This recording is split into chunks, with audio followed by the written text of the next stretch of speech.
Hello दोस्तों, नमस्कार। आप सभी का चित्रकला की ऑनलाइन क्लास में हार्दिक स्वागत है। आज हम बात करेंगे अपना जो पहाड़ी शैली है उसके बारे में।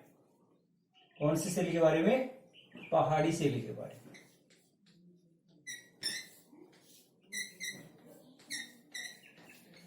पहाड़ी शैली जो है, इसका विकास कहाँ हुआ या इसका उद्भव कौन से स्थान को माना जाता है, और पहाड़ी शैली की खोज का श्रेय किसको दिया जाता है, इस संदर्भ में आज हम बात करेंगे। जो पहाड़ी शैली है इसकी खोज का जो श्रेय है, क्या खोज, यानी पहाड़ी शैली की खोज का जो श्रेय है वो किसको दिया जाता है? डॉक्टर आनंद कुमार स्वामी को। डॉक्टर आनंद कुमार स्वामी। यानी पूछा जा सकता है कि पहाड़ी शैली की खोज का जो श्रेय है वो किसको दिया जाता है, तो आप बता सकते हैं डॉक्टर आनंद कुमार स्वामी को पहाड़ी चित्रकला की खोज का श्रेय दिया जाता है।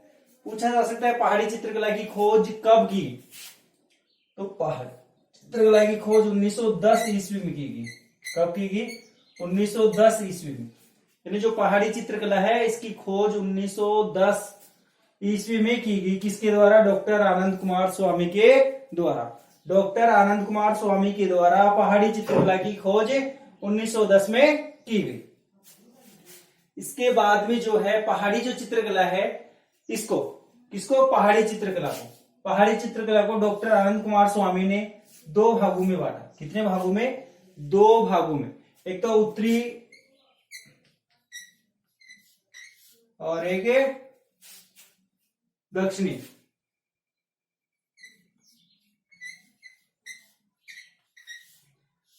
दक्षिणी चित्रकला और उत्तरी चित्रकला। यानी कि आनंद कुमार स्वामी ने पहाड़ी शैली को दो भागों में बांटा, उत्तरी चित्रकला और दक्षिणी चित्रकला। उत्तरी चित्रकला और दक्षिणी चित्रकला के नाम से जो इतिहास में जानी जाती है। यानी डॉक्टर आनंद कुमार स्वामी ने पहाड़ी चित्रकला को किसको? पहाड़ी चित्रकला। डॉक्टर आनंद कुमार स्वामी ने पहाड़ी चित्रकला को दो भागों में बांटा, उत्तरी चित्रकला और दक्षिणी चित्रकला। उत्तरी चित्रकला और दक्षिणी चित्रकला के नाम से जो इतिहास में जानी जाती है। जो उत्तरी चित्रकला है इसको कांगड़ा शैली के नाम से भी जाना जाता है। जो ये उत्तरी चित्रकला है, कौन सी चित्रकला? उत्तरी चित्रकला। इसको और किस नाम से जानते हैं? कांगड़ा शैली के नाम से। उत्तरी चित्रकला को कांगड़ा शैली के नाम से भी जाना जाता है। उत्तरी चित्रकला को और किस नाम से जानते हैं? कांगड़ा शैली के नाम से भी जाना जाता है। और जो दक्षिणी चित्रकला है इसको जम्मू शैली या जम्मू स्कूल के नाम से भी जाना जाता है। जम्मू शैली। यानी जो दक्षिणी चित्रकला है, डॉक्टर आनंद कुमार स्वामी ने पहाड़ी चित्रकला को दो भागों में बांटा, जिसमें पहला जो भाग था उत्तरी चित्रकला जिसको कांगड़ा शैली के नाम से जानते हैं, और जो दूसरा भाग था दक्षिणी चित्रकला उसको जम्मू शैली के नाम से जाना जाता है। इसके बाद में देखते हैं पहाड़ी शैली का जन्म स्थान। पहाड़ी शैली का जन्म स्थान।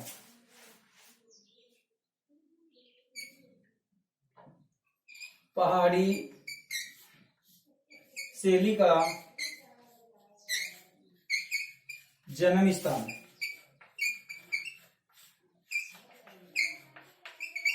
पूछा जा सकता है कि पहाड़ी शैली का जो जन्म स्थान है वो किसको माना गया है, कौन सा स्थान है? यानी कि जो पहाड़ी कला है, पहाड़ी जो शैली है इसका अगर जन्म स्थान पूछा जाए तो अलग अलग विद्वानों के अनुसार अलग अलग मत, अलग अलग कला जो विद्वान है उनके अनुसार जो पहाड़ी कला का जो जन्म स्थान है वो माना गया है गुलेर को। किसको? गुलेर को। अलग अलग कला विद्वानों का जो मत है उसके अनुसार पहाड़ी कला का जो जन्म स्थान माना गया वो किसको माना गया है? गुलेर को। तो कह सकते हैं कि पहाड़ी कला का जन्म स्थान गुलेर था। कह सकते हैं अलग अलग कला विद्वानों के अनुसार ये बताया गया है कि पहाड़ी कला का जो जन्म स्थान है वो किसको माना गया है? गुलेर को। तो हम लोग कह सकते हैं कि पहाड़ी कला का जो जन्म स्थान है वो गुलेर को माना जाता है। पहाड़ी कला का जो जन्म स्थान है वो किसको माना जाता है? गुलेर को माना जाता है। इसीलिए जो पहाड़ी कला है, इसीलिए जो पहाड़ी शैली है, इसको गुलेर शैली के नाम से भी जाना जाता है। कौन सी शैली के नाम से? गुलेर शैली के नाम से। यानी पहाड़ी कला को गुलेर शैली क्यों कहते हैं, ये भी पूछा जा सकता है।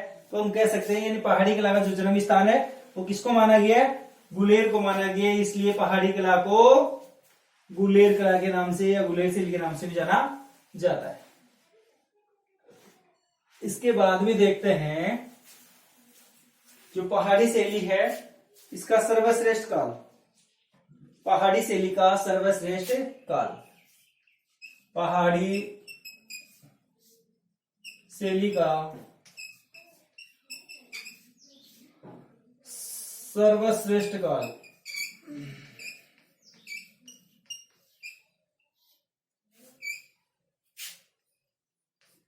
जो पहाड़ी शैली है इसका सर्वश्रेष्ठ काल किसको माना गया है या कौन से राजा के शासनकाल को माना जाता है? तो पहाड़ी शैली का सर्वश्रेष्ठ जो काल था वो था कांगड़ा केंद्र, यानी कांगड़ा। कांगड़ा जो स्थान था ये पहाड़ी शैली का, कांगड़ा जो स्थान था ये पहाड़ी शैली का सर्वश्रेष्ठ केंद्र था। तो कांगड़ा शैली या कांगड़ा में जो पनपी कला थी, कांगड़ा में जो पनपी कला थी वह समय, यानी कांगड़ा शैली में पनपी जो कला थी वो पहाड़ी शैली का श्रेष्ठ समय माना जाता है। कह सकते हैं यानी कांगड़ा शैली यानी पहाड़ी शैली का सर्वश्रेष्ठ काल किसको मानेंगे? कांगड़ा चित्र शैली। कांगड़ा जो चित्र शैली थी या कांगड़ा केंद्र में जो पनपी जो कला थी उस समय को पहाड़ी शैली का सर्वश्रेष्ठ काल माना जा सकता है। कांगड़ा का जो श्रेष्ठ राजा था वो था संसार चंद, संसार चंद। यानी कांगड़ा का जो श्रेष्ठ राजा था वो कौन था? राजा संसार चंद। कांगड़ा का जो राजा था जिसका नाम था राजा संसार चंद, जिसके शासन काल में कांगड़ा जो शैली थी, कांगड़ा जो शैली थी वो अपने चरमोत्कर्ष पर थी। इसीलिए पहाड़ी शैली का सर्वश्रेष्ठ काल कांगड़ा शैली को माना जाता है। और राजा संसार चंद के समय को कांगड़ा शैली का स्वर्णकाल भी कह सकते हैं। और इस समय यानी कि राजा संसार चंद के समय सबसे ज्यादा जो चित्रण कार्य किया गया वो किसके ऊपर अधिक हुआ? यानी कृष्ण भक्ति से संबंधित, कृष्ण भक्ति से संबंधित जो चित्रण कार्य था वो राजा संसार चंद के समय कांगड़ा में सबसे अधिक हुआ। राजा संसार चंद के समय कांगड़ा शैली में किससे संबंधित चित्रण कार्य अधिक हुआ? भगवान श्री कृष्ण से संबंधित चित्रण कार्य कांगड़ा शैली में सबसे अधिक हुआ। कांगड़ा शैली का स्वर्णकाल किसके शासनकाल को कह सकते हैं? राजा संसार चंद के शासनकाल को कांगड़ा शैली का स्वर्णकाल भी कह सकते हैं। यानी कि जो पहाड़ी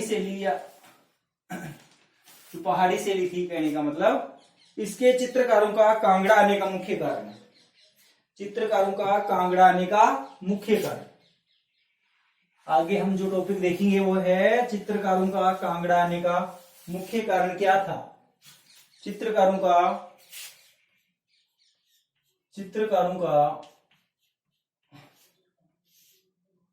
कांगड़ा आने का मुख्य कारण, कांगड़ा आने का मुख्य कारण। ये जो चित्रकार थे वो कांगड़ा ही क्यों आए? इसके पीछे क्या कारण था, क्या उद्देश्य था कि जो चित्रकार थे वो कांगड़ा ही क्यों आए? यानी कि कांगड़ा आने का मुख्य कारण, चित्रकारों का कांगड़ा आने का मुख्य कारण था कि 1770 में यहां का राजा था गोवर्धन, राजा गोवर्धन। उसकी मृत्यु 1770 ईस्वी में हो गई। 1770 ईस्वी में यहाँ का जो राजा था जिसका नाम था गोवर्धन, उसकी मृत्यु 1770 ईस्वी में होगी। और ये जो राजा था गोवर्धन ये कला प्रेमी था।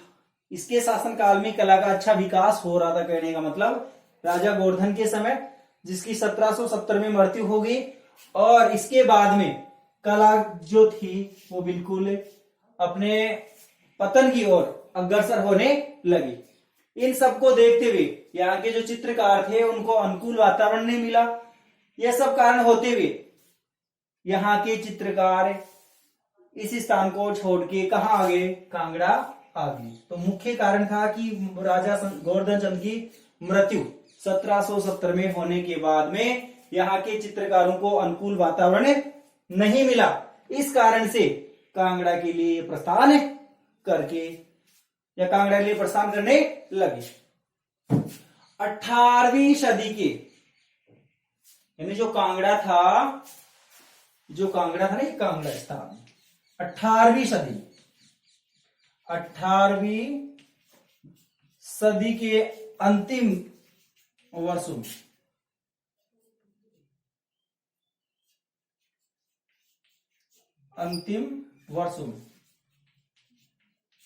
भारतीय जो चित्रकला थी,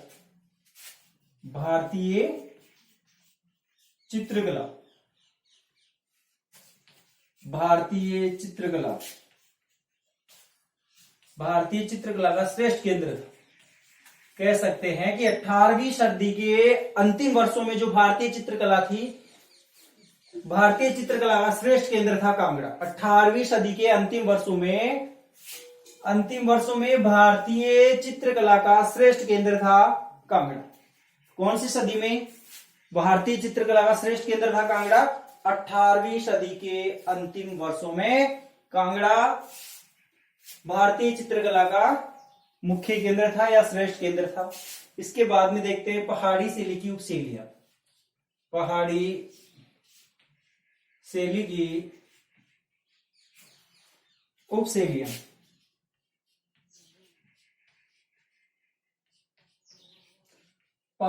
की उपशैलियां कौन कौन सी हैं? इनमें से कुछ उपशैलियां मुख्य थी जिनका हम अध्ययन आगे करेंगे। जैसे बसोली है कांगड़ा की उपशैली,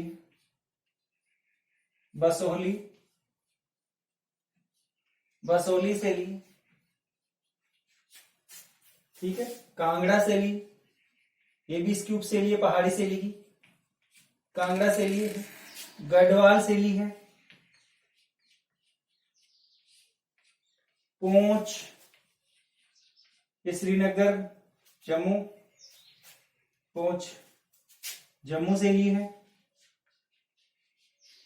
कश्मीरी शैली है।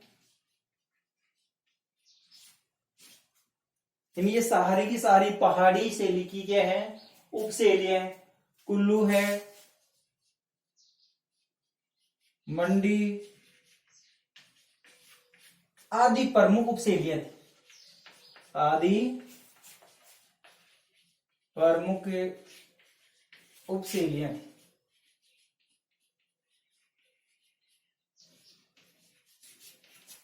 पूछा जा सकता है पहाड़ी शैली की उपशैलियां कौन कौन सी, तो आप बता सकते हैं बसोली, कांगड़ा, गढ़वाल, पूंछ, जम्मू, कश्मीरी, कुल्लू, मंडी आदि पहाड़ी शैली की प्रमुख शैलियां थी।